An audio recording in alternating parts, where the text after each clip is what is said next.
Very important matters we're going to discuss today. Things are happening in this country which are getting worse and worse. I'm still an optimist because I believe that with God's divine providence and your help, go to freedomwatchusa.org, join our Justice League, that we will prevail. But the situation in this country is an absolute abortion, and I mean it in all senses of the word. The country is being killed. Not that much different than killing an unborn baby, except that we've been born as a nation and we're being destroyed by the left. But we're also being destroyed by our judicial system. It goes all the way up to the Supreme Court. The deranged prosecutor, as Trump calls him, Jack Smith, with regard to the trial in DC, which is set for March of 2024, with regard to January 6th, has been leapfrogged by the Supreme Court. They allowed it. The case going forward should have first been decided by the U.S. Court of Appeals for the District of Columbia Circuit. Yet, the Supreme Court has decided to take up the issue as to whether Trump has immunity, therefore clearing the way for this trial in March of 2024. Because if he doesn't have immunity, that issue should have been decided first by the appellate court and then the Supreme Court. Obviously, this would have taken time. It probably would have gotten past the next election by the time it got to the Supreme Court. Yet, the Supreme Court took the case. Trump announced that today. That tells you something about the lawyers, excuse me, they are lawyers, about the justices that Trump appointed. They threw him under the bus in 2020, and they're poised to potentially do the same thing now. The Supreme Court is no more honest than any other court in this country and federal system, and that's saying a lot. It behaves based on politics. You can guess with almost exact certainty how the judges are going to rule, the justices rather, based on who appointed them to the bench. A legal system which is stacked that way does not deserve to be a legal system at all. And how do you get to be a Supreme Court justice or a federal judge? Legalized bribery, campaign contributions, perks, other grease. We do not get the best and the brightest on the federal bench. As I've said many times, as Jefferson said, unelected, unaccountable to the people, no more honest than any other man. Of course, they didn't refer to women in those days, and I'll add women. Federal judges would become despots and tyrants. Jefferson was opposed to them. They're not accountable. In state courts, at least you can vote a judge out of office, notwithstanding voting them in. But in the federal court, they believe they're there for life, but they're really not there for life. They serve for good behavior.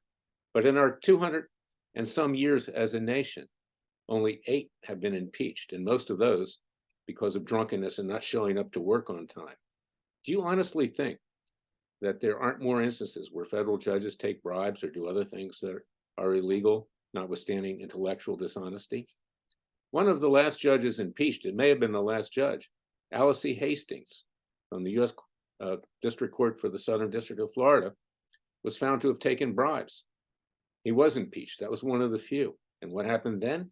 He ran for Congress and served in Congress for many years. Perfect example of what you've got in Congress as well. So pay attention to what goes on at the Supreme Court. Do not think that they make the law of the land. I think in many ways they make the outlaw of the land. It's not what it's cracked up to be.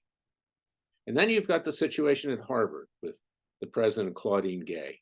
No surprise that over 700 faculty members stood with her, having sanctioned killing Jews and genocide. Harvard is a despicable, vile organization and university. And we have our anti-Ivy League strike force. We're going to be going after Harvard. I ask any student or anyone else who has been persecuted at Harvard, whatever your race, religion, color, or creed, whether or not it's with regard to anti-Semitism and Jewish students being threatened, please contact me at leclayman@gmail.com. I'm committed to taking this Ivy League school down, and frankly, every other Ivy League school, because it is a bastion of socialism, communism, atheism, and every radical ideology that are brainwashing our kids, and they need to be peacefully and legally destroyed. Simply cutting off donations is not going to do it. They have huge endowments. We need to destroy them with huge judgments and take them down legally. And the fact that this individual, Claudine Gay, and I don't mean this in a racist sense, wasn't dismissed as was the white female president of the University of Pennsylvania is probably only because she's Black, because that's a protected species today. And we know that because if you make an anti-Black comment at Harvard or any of these Ivy League schools, you're out of there. At the University of Pennsylvania years ago, a Jewish student called a Black person a water buffalo. Now, how that's racist, I don't know, but he was expelled. But if you're Jewish, or if you're Christian, or if you're white, forget it. And Claudine Gay was protected, I believe, because she's a female and because she's Black. I'm saying it straight up. Everybody needs to be treated equally in this country. Everybody needs to have rights, whatever your race, color, or creed, but no one gets special privileges. Now let's talk about what's going on in the United Nations today. There's going to be a universal vote condemning Israel for what's going on with regard to Gaza, to try to tie the hands of the Jewish state behind its back. Expect that to happen. When I ran for the Senate in 2003 in Florida, the biggest ovation I got was when I said, get us out of the UN. Why are we primarily funding this terrorist organization? That's what it is. It's actually a means for foreign countries to send spies because they have diplomatic immunity and to conduct espionage on the United States. And then you get these individuals in there who are so compromised that not only are they worthless, they're frankly evil. The Secretary General of the UN is an evil individual, and he could care less about anti-Semitism, killing Jews, Christians, or for that matter, anyone that is not on his side of the street. But what makes matters worse is that Joe Biden apparently today told Israel that it's losing support, that it needs to change its government. Well, what the hell does Biden have any right to tell Israel that it needs to change its government or that it's losing all of its support? We can see that Biden's bailing out because he's losing votes. He's losing votes from his constituency on the so-called progressive left. Of course, it's the regressive left, those who support the Squad and others like that. This president is the worst president in American history. He's brain dead. He's a criminal.